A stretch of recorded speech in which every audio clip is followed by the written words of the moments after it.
Hola, buenas noches a todos, bienvenidos de nuevo a este pequeño rincón del cinéfilo. En este caso a nuestra sección cultural y de historia, de cultura general, y que vamos a hablar, como os puse en la pestaña de comunidad, del antiguo Imperio Romano. Pero nos vamos a situar, como en mi caso, como ya sabéis que soy ingeniero, en una de las construcciones más importantes de todo el Imperio Romano. Prácticamente se puede decir de que la construcción de la que os voy a hablar ahora pues fue el gran símbolo del Imperio Romano y un símbolo del poder político y del poder también de los políticos sobre el pueblo, pero también del poder del pueblo y de la influencia que tuvieron tanto los políticos sobre el pueblo y viceversa.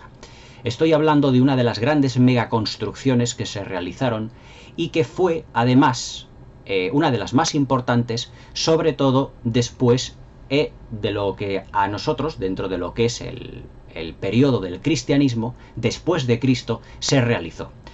Esta noche os voy a hablar del auténtico y maravilloso Coliseo romano, también llamado Anfiteatro Flavio.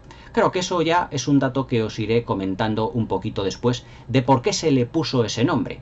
Porque con la palabra coliseo pues podemos definir muchas de las construcciones que se realizaron dentro del Imperio Romano. Los hubo más grandes, más pequeños.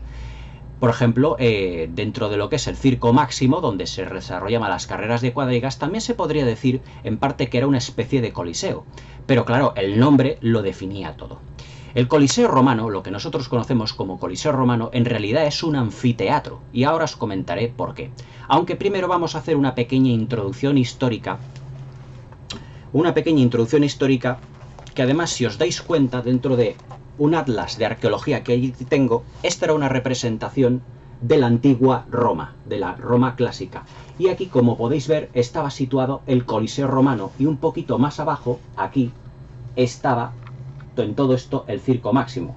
Como podéis comprobar, también aquí estaba el río Tíber, que tuvo una importancia capital también para el desarrollo de lo que fue el Coliseo romano. Históricamente hablando, nos tenemos que situar aproximadamente en los años 60, mejor dicho, en el año 60 después de Cristo. Más exactamente en el 68 después de Cristo, cuando el emperador Nerón, como todos sabemos por las películas, como por ejemplo Quo Vadis de Melville Leroy, aquel film protagonizado por Peter Ustinov y por Robert Taylor y Deborah Kerr, quemó prácticamente toda la ciudad de Roma para poder, en su locura o en su vehemencia, construir una nueva Roma imperial. Pero todos estos hechos lo que conllevaron fue a una gran crisis económica en Roma. Una crisis económica de proporciones realmente gigantescas, en el que el pueblo pues se sumió no solo en esa crisis económica, sino en un odio totalmente exacerbado hacia su emperador, hacia Nerón precisamente, que lo que hizo fue intentar echar la culpa a los cristianos, de que ellos habían provocado todo ello. Pero es así que, pero todo ello pues vino acompañado de esa gran crisis económica de lo que estoy hablando. Y entonces el pueblo fue cuando ya se dio cuenta de que los cristianos no habían tenido nada que ver en todo ello, sino que fue el mismo emperador con aquel gigantesco incendio lo que provocó la gran crisis económica. El Senado romano, que estaba entonces muy al lado del emperador, del César, por así decirlo, de Nerón, pues se puso completamente en su contra. Y entre todos acordaron de que ya no era digno de ocupar el lugar de César, es decir, el título que ostentaba como emperador del Gran Imperio Romano, que en aquella época se extendía desde Britania, lo que es parte de Gran Bretaña hoy en día, del Reino Unido, Inglaterra, toda la península ibérica, llamado Hispania, parte o gran parte de Europa, hasta aproximadamente lo que es actualmente Alemania, a la que denominaban Germania, y hasta los territorios en los que son actualmente pues Israel, Palestina, a la que denominaban Judea, es decir, la zona donde está actualmente Jerusalén y también Egipto. Es decir, el Imperio Romano fue el mayor imperio del mundo antiguo.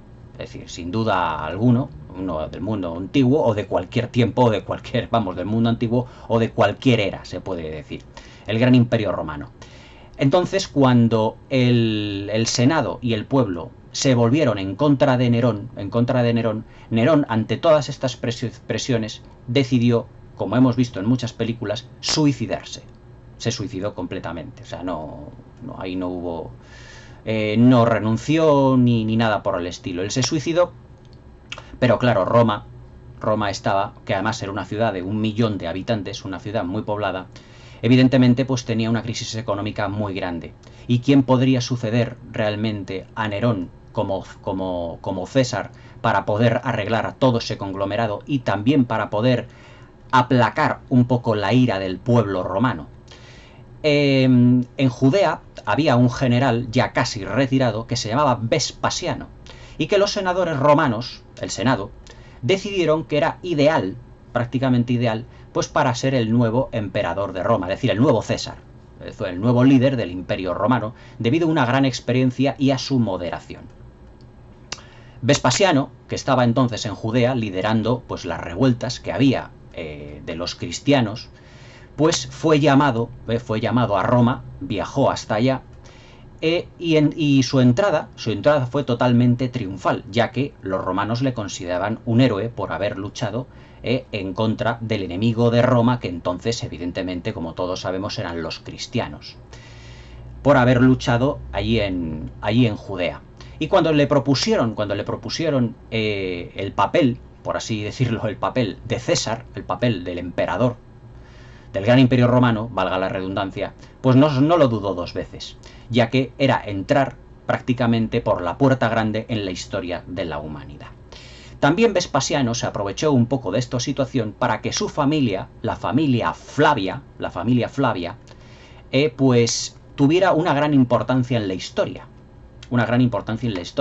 Y entonces no lo dudó 2 veces, y lo que hizo pues fue aceptar el cargo de emperador, de César, del Imperio Romano. Pero claro, se exponía a 2 grandes problemas. Una gran crisis económica que tenía entonces el Imperio Romano y sobre todo Roma, ya os digo, una capital de casi 1 millón de habitantes, muchísima gente en aquella época, y toda la ira del pueblo romano que estaba prácticamente en la ruina. Es decir, lo que Vespasiano se encontró a la llegada suya a Roma, pues fue prácticamente una ciudad medio destruida y una población mermadísima en lo que se refiere a la economía. Entonces, para aplacar, digamos, toda esa ira, todo ese malestar, decidió muy inteligentemente realizar el anfiteatro más grande de todo el mundo, o por lo menos del Imperio Romano. El anfiteatro más grande para tener distraídos a todo el pueblo romano. Y ahí fue la idea de construir el famoso Coliseo de Roma. Pero ¿por qué se le llamó Coliseo? Porque bueno, Coliseo ya os digo que había muchos coliseos, pero este no era un coliseo normal y corriente, sino que iba a ser el más grande del Imperio Romano para poder albergar el mayor número de gente posible, ya que Roma, ya os digo, tenía 1 millón de habitantes en aquella época. Tenía que ser lo más grande posible, tenía que ser una construcción, digamos, casi faraónica, que según la mente de Vespasiano quería competir incluso con las pirámides de Egipto, ya que Egipto también formaba parte entonces como colonia romana, pero claro, es imposible, completamente imposible, ya os lo digo yo, competir ya no en dimensiones, sino en construcción con las pirámides de Egipto, sobre todo con la gran pirámide de Keops, que tenéis aquí el documental dentro de la serie cultural de aquí de mi canal. Entonces decidió construir este gran coliseo, pero además en una zona que fuese privilegiada. Lo que ocurre es que Vespasiano intentó construirlo en una zona donde tuviera acceso prácticamente todo el pueblo de Roma, pero una zona un poco difícil, ya que Nerón, en su, digamos, megalomanía, había realizado una serie de construcciones como unas construcciones, todo en honor a sí mismo, porque Nerón era muy egocéntrico y muy narcisista. Es más, como dato curioso os diré que el pueblo de Roma se encargó, después de que Nerón se suicidó, de derribar la estatua de Nerón, que tenía nada más y nada menos que 35 metros de altura, 34 o 35 metros de altura. Entonces, lo que hizo Vespasiano ante tal hecho, para que, dándose cuenta de que ya no quería el pueblo de Roma saber nada de Nerón, fue destruir una de las construcciones más importantes, uno de los templos más importantes que tenía precisamente Nerón, pero es que ese templo estaba construido, tenía un gran lago en el centro. Entonces, si quería construir el Coliseo más grande del mundo en ese lago, se presentaba uno de los grandes problemas que tuvo al principio, como quitar todo ese agua del lago para poder construir ahí, precisamente ahí, el Coliseo. Y aquí es donde entran ya un poquito en juego los conocimientos de arquitectura y de ingeniería. También, ¿por qué quiso construirlo precisamente en ese sitio? Pues muy fácil, era un sitio, como yo digo, de muy fácil accesibilidad para el pueblo romano. Yo he estado en Roma y prácticamente se puede decir que está en la mitad de lo que es la ciudad, aunque evidentemente hace 2000 años, en 2000 años la ciudad se expandió mucho, pero un lugar muy accesible siempre para el pueblo romano, además de que estaba muy cerca del río Tíber, que iba a tener una importancia capital a la hora de construir el Coliseo romano. Pero este Coliseo romano tenía un nombre, le pusieron un nombre, porque yo os digo que coliseos en realidad había bastantes, y el nombre que se le puso, aunque todos lo llamamos Coliseo romano, fue Anfiteatro Flavio. ¿Y por qué Anfiteatro Flavio? Anfiteatro porque el Coliseo no es circular. Muchas veces da la sensación de que la planta del Coliseo es circular, pero en realidad es una elipsis. Es decir, tú cuando estás cerca del Coliseo y vas dando vueltas alrededor de él, pues te das cuenta de que parece que la sección, la planta, es circular, pero en realidad es una elipsis. De ahí que se le llame anfiteatro. Y Flavio, ¿por qué? Porque lo construyó o lo empezó a construir Vespasiano, que instauró su dinastía, que fue la dinastía Flavia. A Vespasiano luego, posteriormente, cuando él falleció, antes de terminar la construcción del anfiteatro, del Coliseo, lo sustituye su hijo Tito Flavio, que fue el encargado ya de terminar por fin la construcción del Coliseo. Las medidas del Coliseo, la verdad es que son realmente impresionantes, porque tiene aproximadamente unos 50 metros de alto, y para caminar alrededor de él, es decir, para darle la vuelta a toda esa enorme elipsis, hay que caminar nada más y nada menos que poco más de medio kilómetro, 524 metros aproximadamente. Y además las dimensiones del Coliseo, en lo que se refiere a la elipsis, son de 190 metros, 189, 190 metros prácticamente en su eje mayor y 140 metros en su eje menor. Todos sabéis lo que es una elipsis, es decir, lo que es una circunferencia un tanto deformada hacia los lados, es decir, una especie así de círculo que se ha deformado. También lo que era el interior de la arena, como todo eran elipsis concéntricas, también tenían sus dimensiones. Y la arena, en su eje mayor, tenía aproximadamente unos 75 metros de largo y 44 de anchos en su eje menor. Es decir, espacio más que suficiente para todas las grandes batallas y todo lo que os contaré de lo que era la importancia del Coliseo y de todo lo que en realidad se desarrolló dentro del mismo. Para la construcción, ya os digo, del Coliseo, Vespasiano lo que tuvo que hacer, sus ingenieros, sus arquitectos, era eliminar el problema del lago que había ahí en esa construcción que Nerón había tenido. Lo que realizaron para drenar todo el agua del lago fue construir una canalización gigantesca alrededor del lago, precisamente, que la rodeara toda con una serie de esclusas, con una pendiente muy determinada, que ahora os explicaré cuál es esa pendiente, para que el agua fuera drenándose poco a poco. Esa canalización que rodeaba el lago estaba además construida, es decir, todo lo que son los laterales de la canalización, con piedra caliza. Y todo ese agua se fue drenando hacia una canalización completamente recta y en gravedad hacia el río Tíber, que era el río que estaba prácticamente allí cerca del Coliseo. Por lo tanto, todo ese agua del lago fue drenado hacia el río Tíber. Pero luego ya veremos posteriormente, según unos arqueólogos, que eso fue además también la gran canalización y las canalizaciones interiores que realizaron, un elemento muy importante también para drenar el agua cuando llovía y sobre todo para las representaciones de batallas navales que se hacían dentro del Coliseo. una vez que se estaba drenando todo ese agua hacia el río Tíber, se realizaba a través de una canalización interior, es decir, no estaba lo que era la superficie de la Tierra, sino interior, una canalización interior que tenía una pendiente del 2,5%. Y diréis, ¿por qué una pendiente 2,5%? Vamos a ver, hidráulicamente o hidrológicamente, como lo queramos llamar, el agua, si lo dejamos en un estado completamente horizontal, el agua lo que va a ocurrir es que se va a estancar. Se va a estancar y puede llegar a tener elementos que se puede, digamos, al estancar se puede pudrir. Y entonces el agua pues, puede provocar malos olores, etcétera, infecciones. Pero si le damos una inclinación mayor al 2,5%, podemos provocar lo que en hidráulica, lo que los hidráulicos llamamos el golpe de ariete.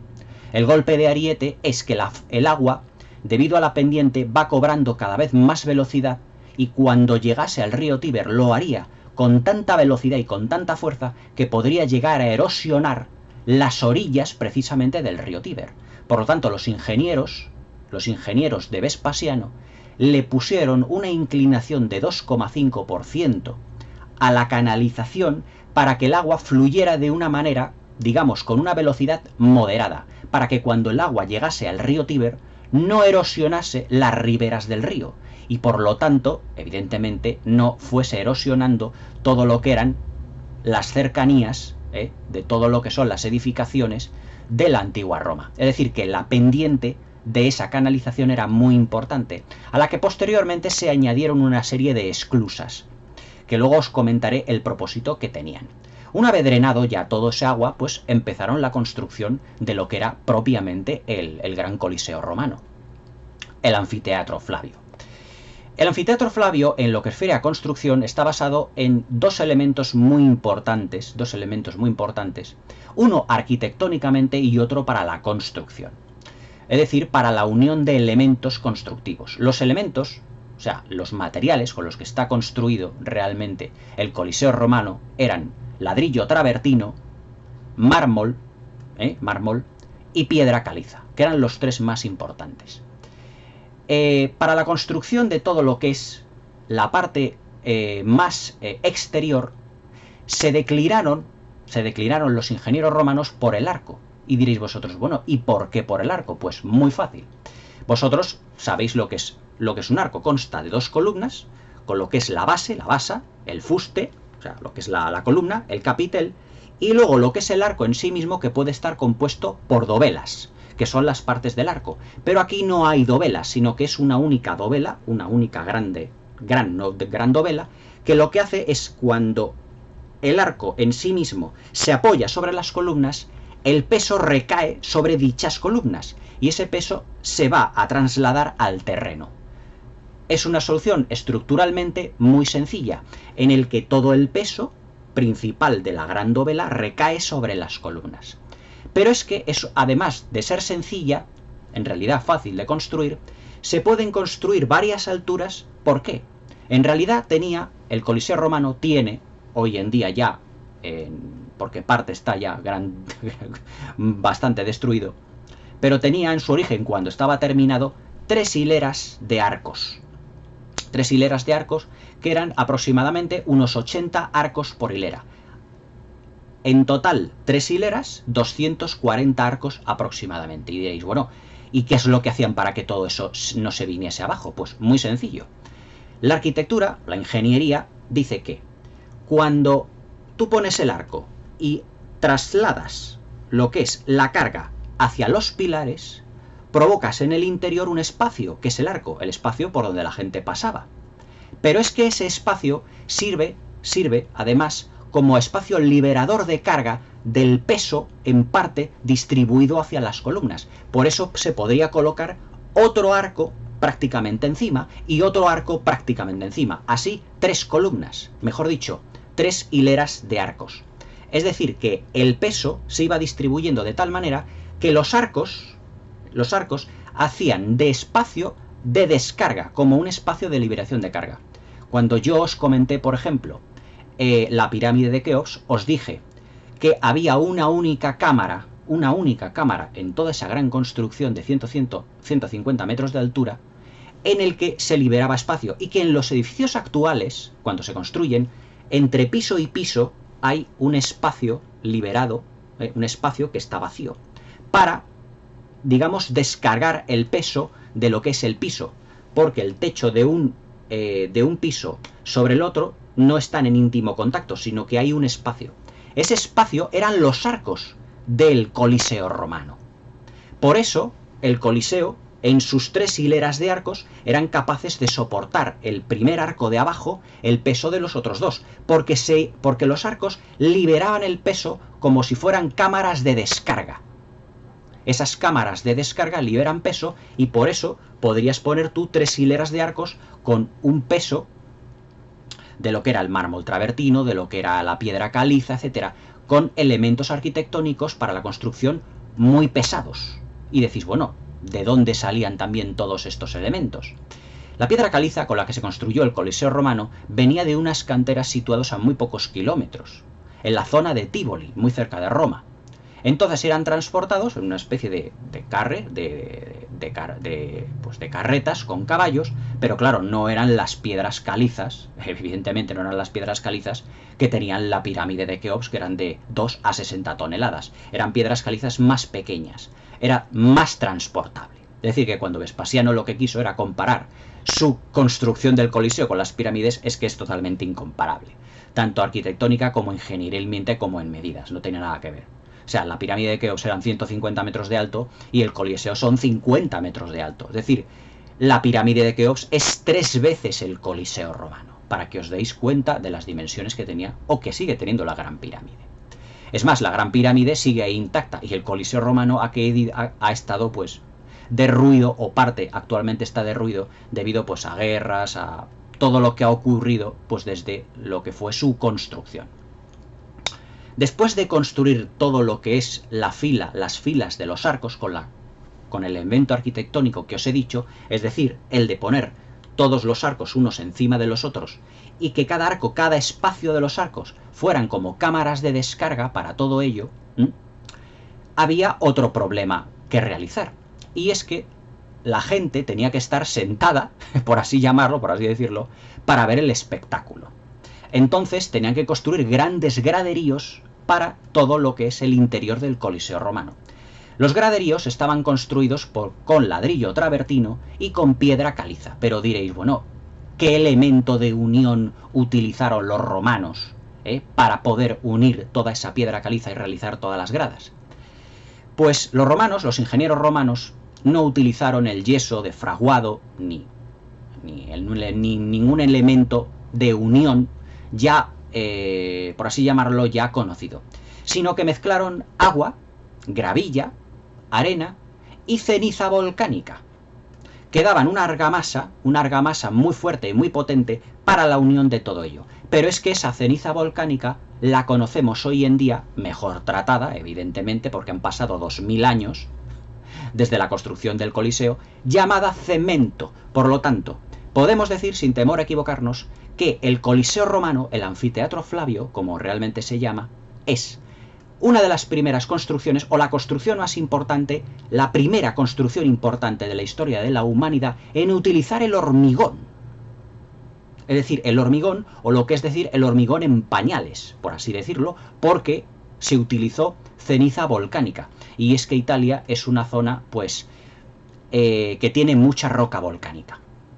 Entonces la roca volcánica lo que hacían era machacarla, y ahí tenían esa ceniza, que juntado con el agua, con la gravilla, con la arena, todos sabemos que forma un conglomerado que se llama hormigón. Y utilizaron para la construcción de todos los graderíos hormigón. Y luego, evidentemente, tallando todo lo que son los asientos, etcétera, etcétera.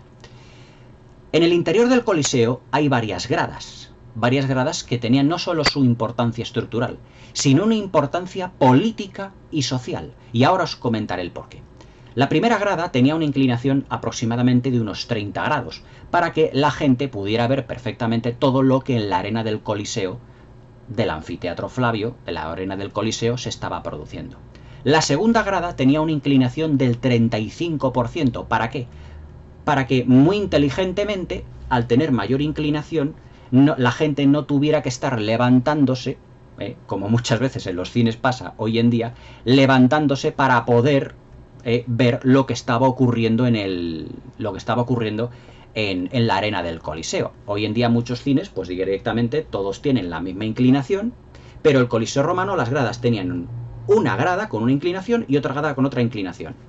Y había una tercera grada con otra inclinación todavía más alta para que esas personas también pudieran ver evidentemente todo lo que era el espectáculo. Pero todas estas gradas, ya os digo que tenían una importancia política y social, ya que en la primera grada estaba lo que era el palco imperial, es decir, el palco donde el César, en este caso Vespasiano, o posteriormente Vespasiano, y todos los emperadores de Roma que ha tenido, por ejemplo en la película Gladiator, que eran Marco Aurelio, posteriormente Cómodo, pudieran ver perfectamente y en primera fila todo el espectáculo. Acordaos de la secuencia en la que uno de los carromatos se estrella contra uno de los muros del Coliseo y lo que hace Cómodo y su sobrino es levantarse y mirar a ver qué es lo que ha pasado. Podían hacerlo porque estaban en la primera grada, es decir, en el palco imperial. Y luego, alrededor, pero en el mismo nivel, estaban los senadores y, digamos, la gente más adinerada de clase alta del Imperio Romano. Mejor dicho, de Roma. El segundo graderío estaba destinado para gente más de clase media. Y el tercer graderío y un cuarto graderío que añadiría su hijo Tito, porque Vespasiano no pudo terminar de ver completado el Coliseo, era para gente ya más de clase baja. Es decir, que el Coliseo estaba destinado para toda clase de público. Para toda clase de público. Y su entrada era completamente gratis. Es decir, no había que pagar nada. Ahora, eso sí, se hacían una serie de trapicheos en todo lo que eran las entradas de apuestas sobre batallas entre los gladiadores, a ver quién ganaba uno, quién ganaba otro. Es decir, era un lugar de bullicio y también de comercio, porque también se hacían ahí muchas apuestas clandestinas. No es que hubiese una ley, a lo mejor, yo ya de leyes ya no entiendo, una ley que prohibiese, pues, apuestas esto, apuesta al otro, seguramente no lo habría, pero claro, evidentemente, pues ahí, pues, al ser la entrada gratis, iba todo el mundo y ahí se hacían mucha clase de trapicheos económicos para hacer apuestas de que si ganaba un gladiador, si ganaba otro, si había una batalla, si se ganaban unos, si ganaban los otros. Es decir, era un lugar de mucho bullicio de Roma. Por eso lo construyó realmente Vespasiano, para tener contentos y para tener distraídos a un pueblo de Roma que estaba sumido en una gran, digamos, crisis económica, pero que poco a poco se fue recuperando, evidentemente. La última grada ya está construida ya no a base de ladrillo, ni de mármol, ni de piedra caliza, sino que fue construida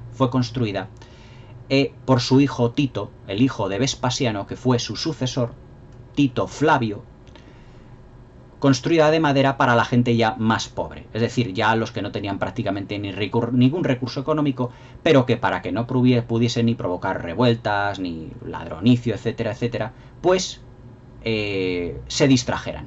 Además de que Vespasiano tenía luego también la costumbre, ya no solo en la construcción y todo eso, sino de ir por las calles repartiendo panes, alimentos, etcétera, etcétera. Es decir, que supo Vespasiano, con la construcción del Coliseo, porque se anunció que iba a ser para todo el mundo, para el divertimento de todo el mundo, el cariño y, digamos, el amor, el cariño, el amor de todo el pueblo de Roma, que Nerón había destruido por completo. Lo que hizo Vespasiano como emperador fue ganarse la confianza que había perdido Roma al anterior emperador, al anterior César, por así llamarlo. Otra de las soluciones arquitectónicas que además fueron muy inteligentes fue la aplicación de toldos, como vemos también en Gladiator, en la película. Se aplicaron unos toldos porque Roma, al igual, o sea, Italia, al igual que España, tenemos un clima más o menos, clima mediterráneo, es decir, un clima muy similar. Por lo tanto, en verano, en primavera, pues hacía días de un calor impresionante. Entonces, se extendieron una serie de toldos a lo largo de todo el Coliseo que no solo protegían del sol, sino también muchas veces de la lluvia.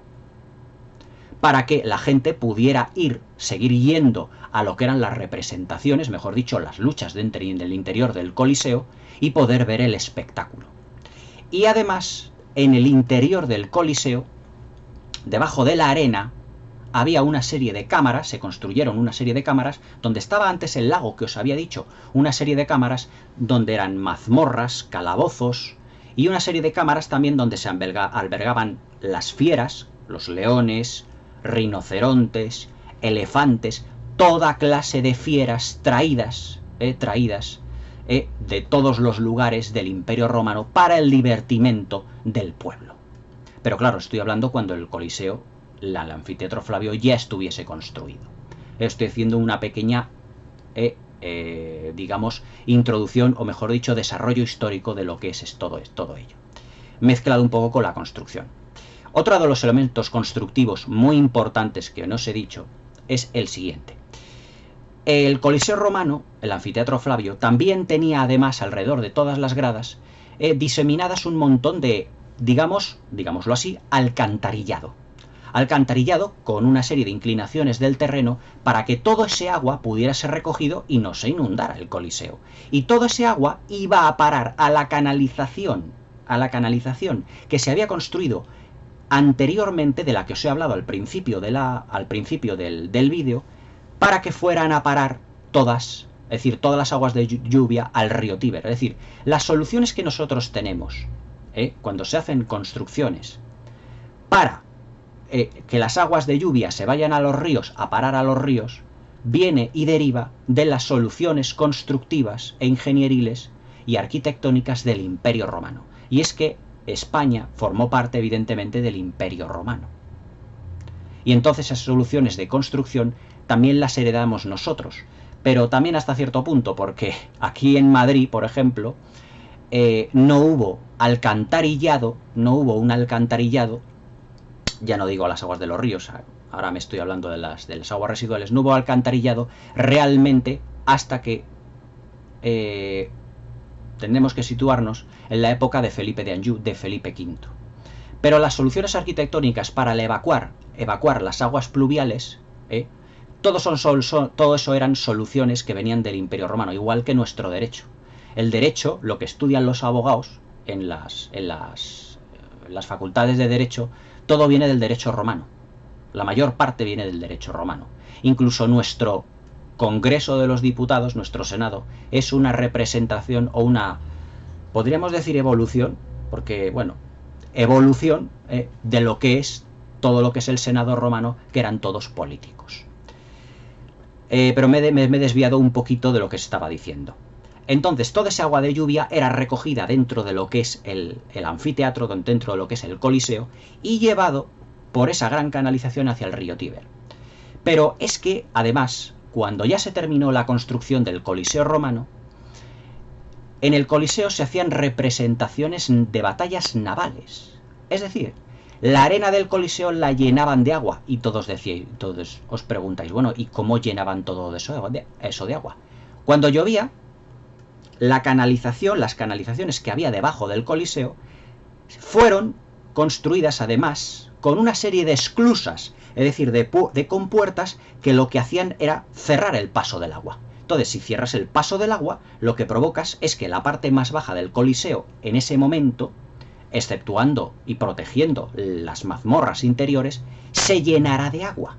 Y ahí es donde se tenían las batallas navales que representar. Porque ¿qué era lo que se representaba, digamos, en el Coliseo? Nosotros hemos visto en Gladiator, en la película o en otras películas, hemos visto pues sacrificación de cristianos, es decir, sacrificio de cristianos y también batallas de gladiadores. Pero se hacían muchas cosas. Al principio, es decir, una vez ya que Vespasiano había fallecido y que su hijo Tito Flavio terminó la construcción del Coliseo, lo que hacían en el Coliseo, en el anfiteatro Flavio, por las mañanas era el sacrificio de cristianos, de esclavos. Y me he saltado un pequeño apartado que es quién construyó el Coliseo. Es decir, qué mano de obra utilizaron y con qué riqueza lo hicieron. Cuando Vespasiano era emperador, su hijo Tito se quedó en Judea para aplacar aplacar, digamos, las revueltas de los cristianos. Pero entró en Jerusalén, su hijo Tito entró en Jerusalén y se llevó todo el oro y todas las riquezas, llevándoselas a Roma, para pagar con ese dinero a todos los constructores, que empleó Vespasiano para la construcción del Coliseo. Pero es que además también muchos judíos, esclavos, fueron utilizados para la construcción del Coliseo. Es decir, para la construcción del Coliseo se utilizó mano de obra experta, mano de obra, digamos, moderadamente experta, es decir, personas que ya habían hecho otras construcciones, y esclavos. Evidentemente a los esclavos no les pagaban, pero para pagar a todas esas personas para construir el Coliseo necesitaban riqueza, y esa riqueza venía de las riquezas de Jerusalén, que Vespasiano le dijo a su hijo Tito que la recogiese. Retomando lo que estaba diciendo, y perdón por este pequeño lapsus, por este pequeño espacio, lo que se representaba al principio eran el sacrificio de cristianos, lanzándolos a las fieras. Las fieras eran rinocerontes, elefantes, leones, realmente una auténtica carnicería, una auténtica brutalidad. Hoy lo vemos, evidentemente, en las películas como algo ya histórico. Pero si yo fuera uno de los 50.000 romanos que cabía dentro del Coliseo y me ponían a ver ese espectáculo, era realmente dantesco. Realmente un espectáculo dantesco. Luego, posteriormente, el César lo que hacía era repartir para tener contento al pueblo víveres, por ejemplo, panes, como vemos en la película ¿cómo se llama esto? Como vemos en la película de Gladiator, en la que Cómodo, con una serie de carros, va lanzando a todos los romanos que están en el Coliseo, a toda la gente, pues los panes, alimentos, que en general pues los senadores de la clase alta no lo necesitaban, pero lo iban pasando, digamos, hacia atrás para que las personas de clase media o clase baja pues tuvieran también acceso a ello, evidentemente. Y también bajaban todos ellos a la parte donde estaban un poco más los de clase alta para recoger todo eso, y luego, porque también el Coliseo estaba vigilado por soldados, tenían que ocupar su correspondiente situación en el Coliseo romano. Es decir, que el Coliseo romano, al estar dividido también en clases, era una representación social y política de lo que era el Imperio Romano por aquel entonces. Y luego por la tarde, después de comer, venían el plato fuerte, las batallas de los gladiadores.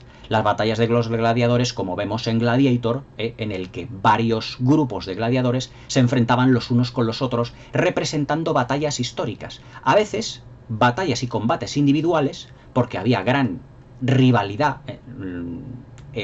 de casas los unos con los otros. Es decir, como vemos en Gladiator y en Espartaco, no había solo un entrenador de gladiadores, había varias escuelas de gladiadores. Pero es que los gladiadores eran esclavos, porque estaban al servicio del divertimento de Roma. Es como si hoy en día dijésemos que los jugadores de fútbol fueran esclavos al servicio del divertimento de las masas. Pero claro, todo ha ido evolucionando. Evidentemente los futbolistas y los baloncestistas y todo eso ya no son esclavos. Claro, evidentemente. Pero entonces los gladiadores sí que eran esclavos. Entonces todos ellos hacían unas representaciones en donde, no representaciones estudiadas, en donde unos de ellos luchaban en un bando y otros de otro. Y se decía que esto era como en Gladiator, la batalla de Cartago, la batalla del no sé qué, la batalla del no sé cuántos, etc. En el que unos representaban un bando y otros representaban otro. Por eso cuando Cómodo le dice ¿cómo se llama este? Al personaje que hace, no me acuerdo que era el actor, no me acuerdo si era Terence Stamp, no me acuerdo. Ahora en este momento le dice, ¿en realidad los bárbaros ganaron la batalla de Cartago? Y le dice, no señor, lo siento, perdóname. Dice, no, me encantan las sorpresas. Ahí se da cuenta de que Cómodo era un inculto, porque en la batalla de Cartago no lo ganaron los bárbaros, sino las tropas como en la película lo dice, las tropas de el africano no me acuerdo ahora, y fijaos que he visto también la película Gladiator muchas veces, Escipión el africano, y no los bárbaros precisamente. Pero bueno, eran representaciones que había.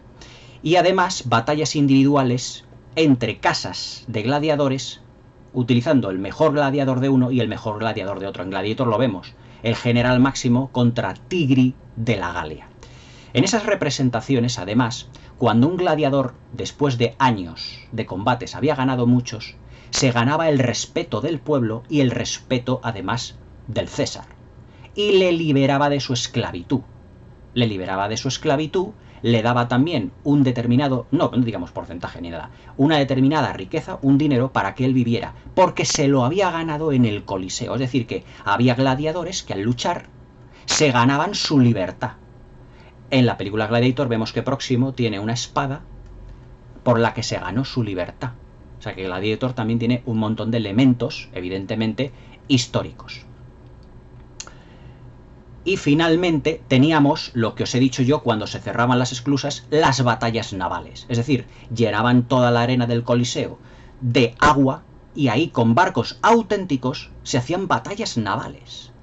Debió de ser todo aquello un espectáculo realmente impresionante. Pero claro, ya os digo, un tanto dantesco, porque en la arena del Coliseo era luchar y morir. O vivir, mejor dicho, vivir o morir. O sea, no había término medio. Sí, además que todos ellos eran esclavos. Habían los cristianos que luchaban contra las fieras salvajes, contra los leones, todos traídos evidentemente de colonias, por ejemplo de África, de la colonia, por ejemplo de Egipto, todo eso. Entonces evidentemente, pues todo eso era un espectáculo realmente terrible. Pero era para mantener distraído al pueblo. Y así es como luego los emperadores, en base al poder del Coliseo, mantuvieron a Roma, convirtiéndola nuevamente y con el tiempo en la gran capital del Imperio Romano. El Coliseo Romano, también llamado Anfiteatro Flavio, es decir, el general Flavio, mejor dicho, el general Vespasiano, perteneciente a la dinastía Flavia, se reservó un lugar en la historia al construir ese gigantesco anfiteatro, el Coliseo Romano, que es hoy en día una de las ocho grandes maravillas del mundo moderno. ¿Y por qué del mundo moderno? Porque se construyó hace 2000 años y se le considera eso pues prácticamente dentro de nuestra historia de la humanidad como prácticamente algo moderno. La construcción del Coliseo duró aproximadamente unos 10-12 años. Lo que ocurre es que, ya os digo, Vespasiano no vivió para terminarlo y lo terminó su hijo Tito, que fue el que le sucedió, Tito Flavio, dentro de la dinastía Flavia del Imperio Romano. El Coliseo era un gran elemento de poder político, social, de divertimento y sobre todo para mantener distraído a un pueblo que había sido asumido en una gran crisis económica y social debido a un loco llamado Nerón, que había sido el emperador, el César anterior precisamente a Vespasiano.